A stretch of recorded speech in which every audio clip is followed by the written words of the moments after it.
Power posture.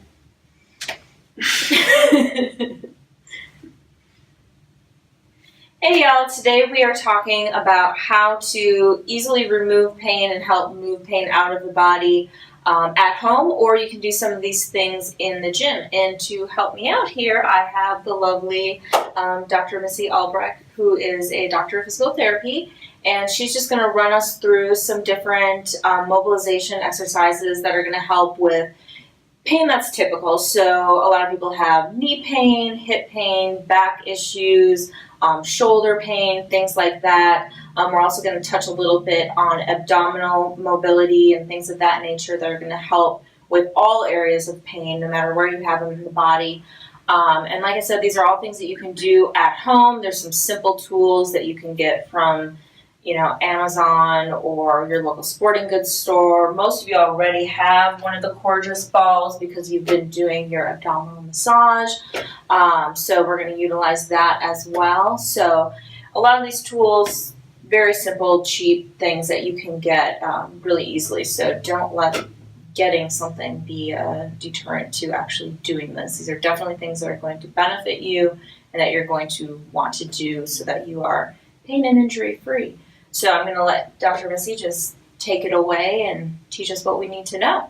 Cool. Thank you, ma'am. You're welcome. All right. So as a physical therapist, I deal with a lot of people who have pain. And just before we get into a lot of the rolling stuff, what I'd like to do is just kind of talk about the different pieces that go into an injury and go into pain. So you have your traditional kind of musculoskeletal issues, so maybe injury to the muscle, the nerve, the connective tissue, the joint, anything in that area. And that's what we're going to address with some of these tools.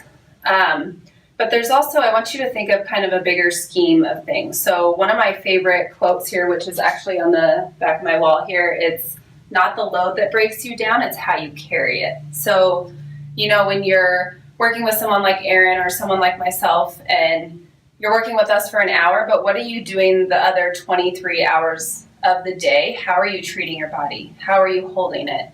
How are you sleeping, squatting, standing, sitting from a chair?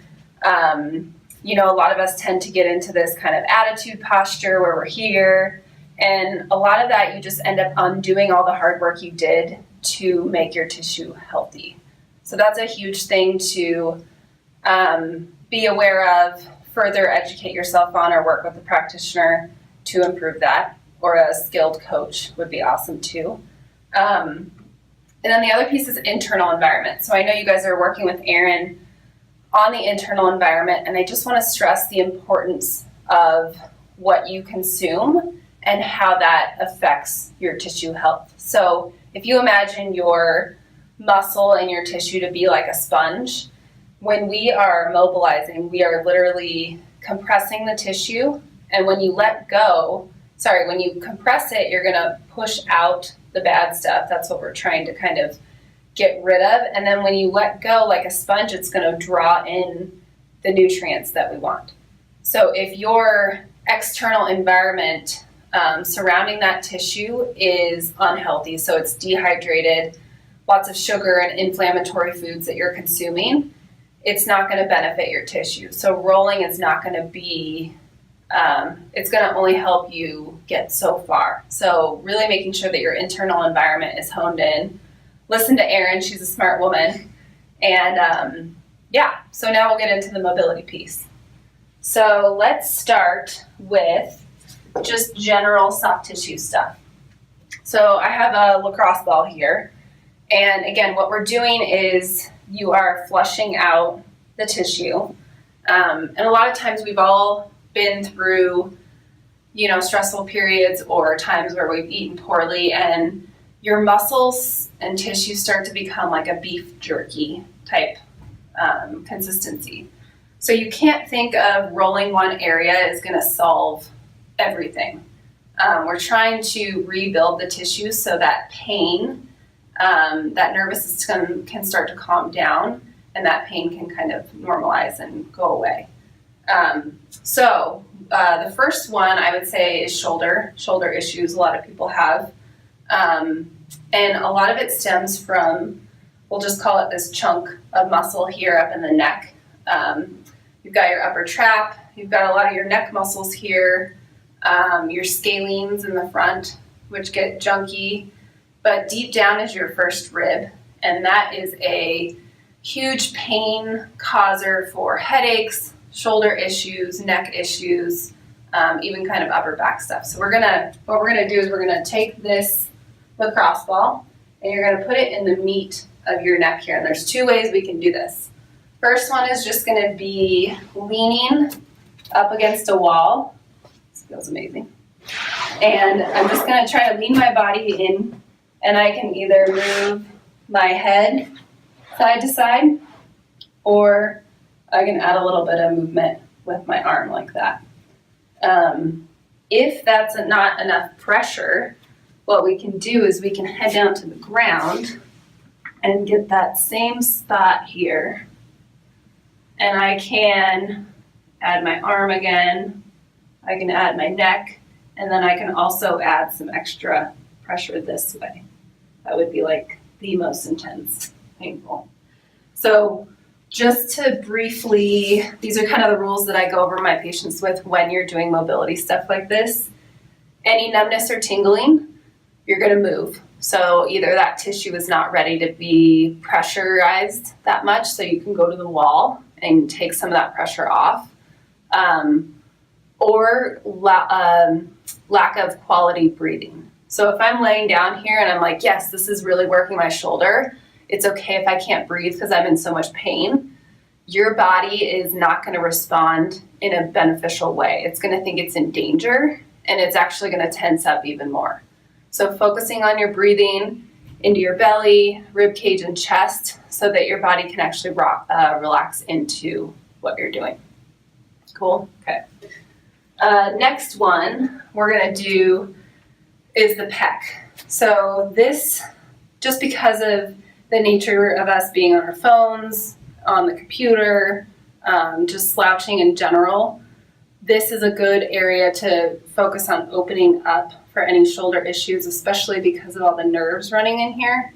There's a lot of pain associated with just having this shoulder sitting forward. So what we're going to focus on is underneath this collarbone and right into the shoulder, and we're actually going to hop over to this doorway here.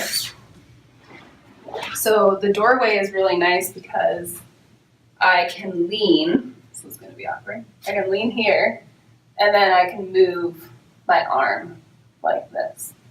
Come out to the side, come up, even coming back here and just trying to roll around, up and down, side to side. It starts to be very natural, and it's not rocket science. So you can really freestyle. Once you get comfortable, you don't have to stay right where I'm telling you. Just listen to your body and move slowly.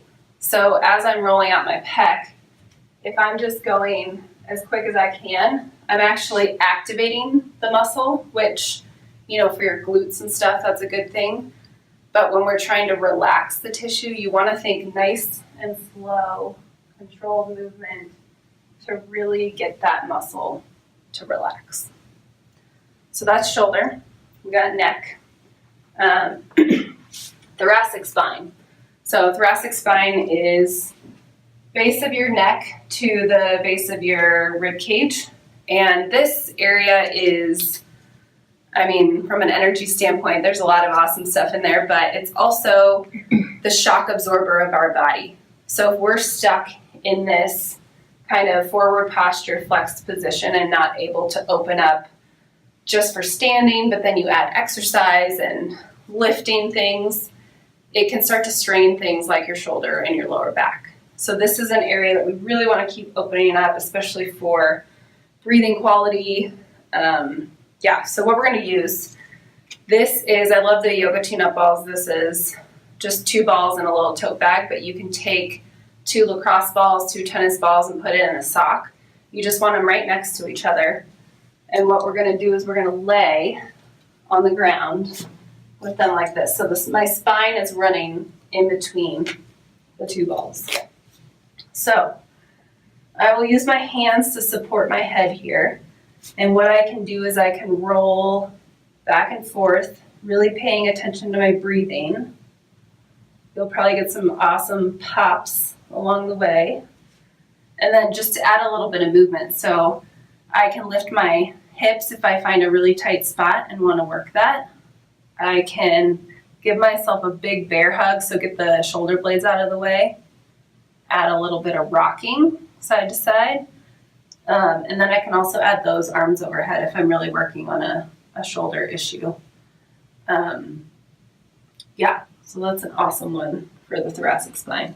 I love that one. Yes. And just to kind of go through a little bit of time prescription for all of these things, you want to make sure working each spot about 2 to 3 minutes is awesome. And Erin and I didn't talk too much about this before, but I usually give people a kind of realistic goal of doing like 10 to 15 minutes a day. Does that sound like a good kind of goal? Yeah. Because if you expect yourself to do all of this every day, you're probably going to stop in like 1 or 2 weeks because you're like, I just don't have enough time to do that. So pick a few things. Don't work each spot every day. But the thoracic spine is a big area, so you could do maybe 2 or 3 spots a day and then pick different ones each day and just kind of keep moving on that. All right. Let's move on to the gut.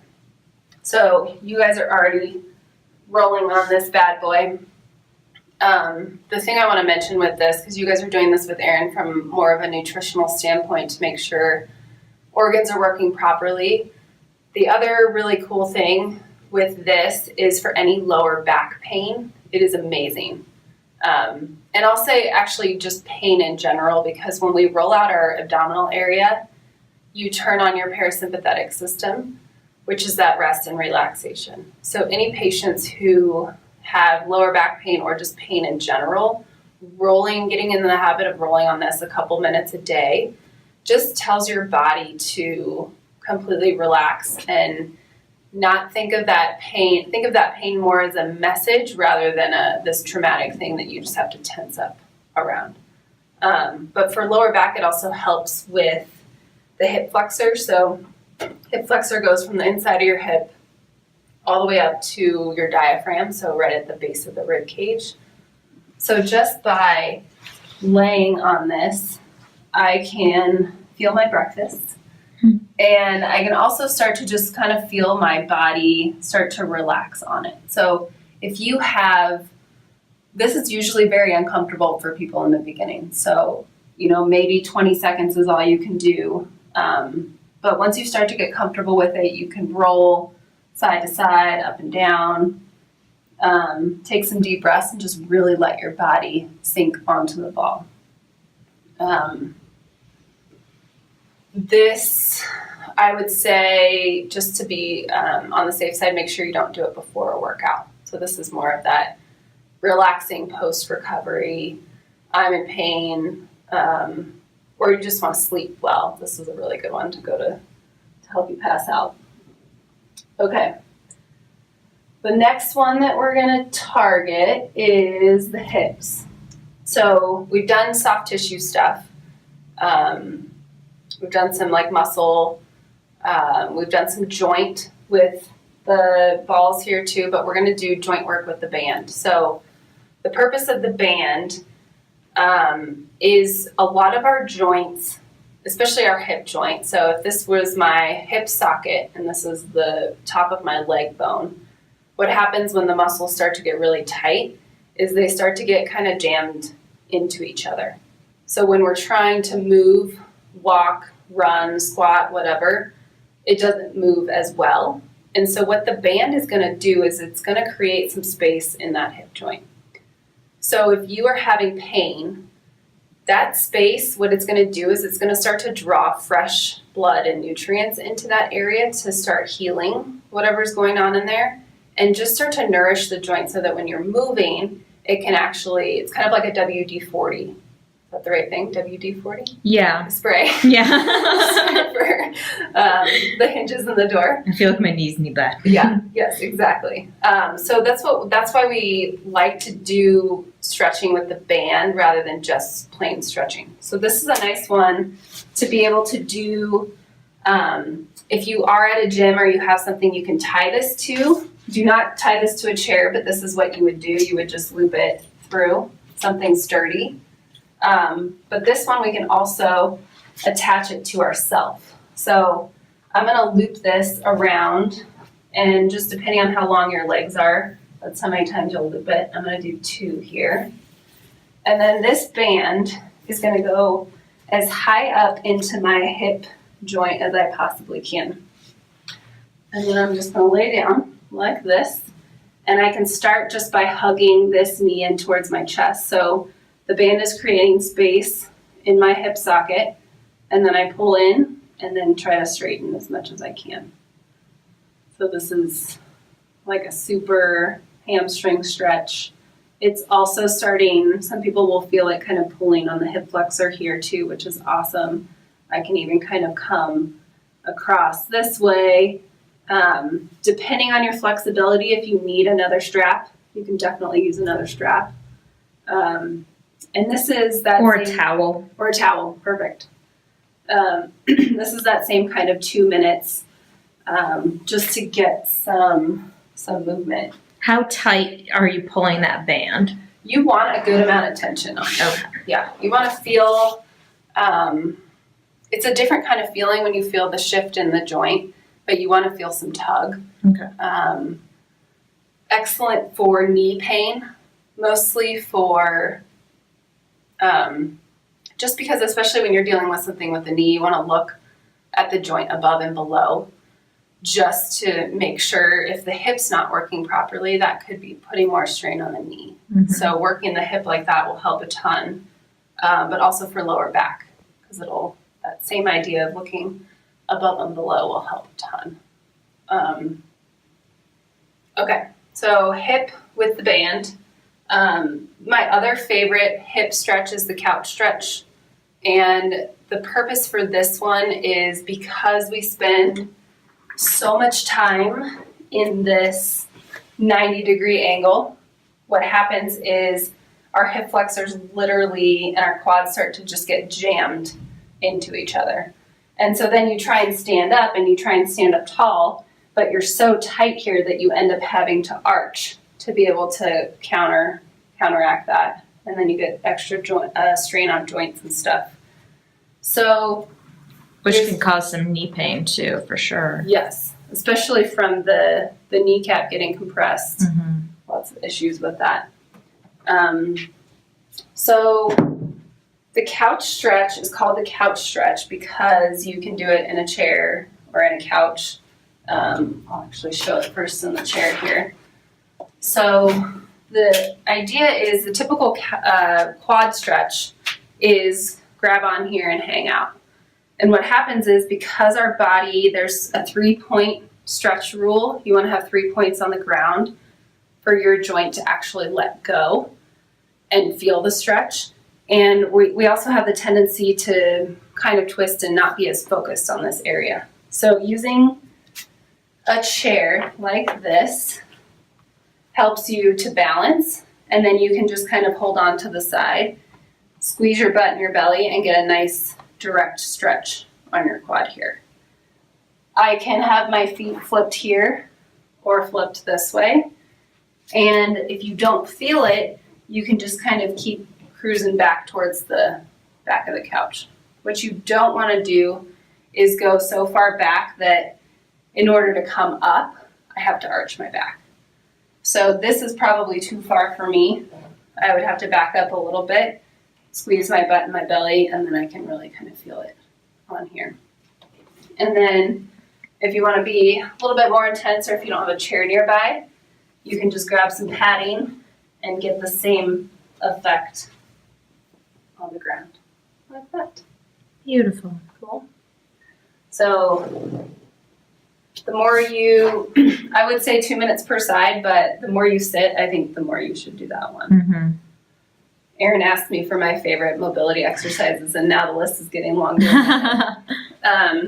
It's good stuff. Yes. So the last two that we're going to work on is going to be quads and feet. So we've stretched our quads, but rolling out the quads, especially for knee issues, is huge.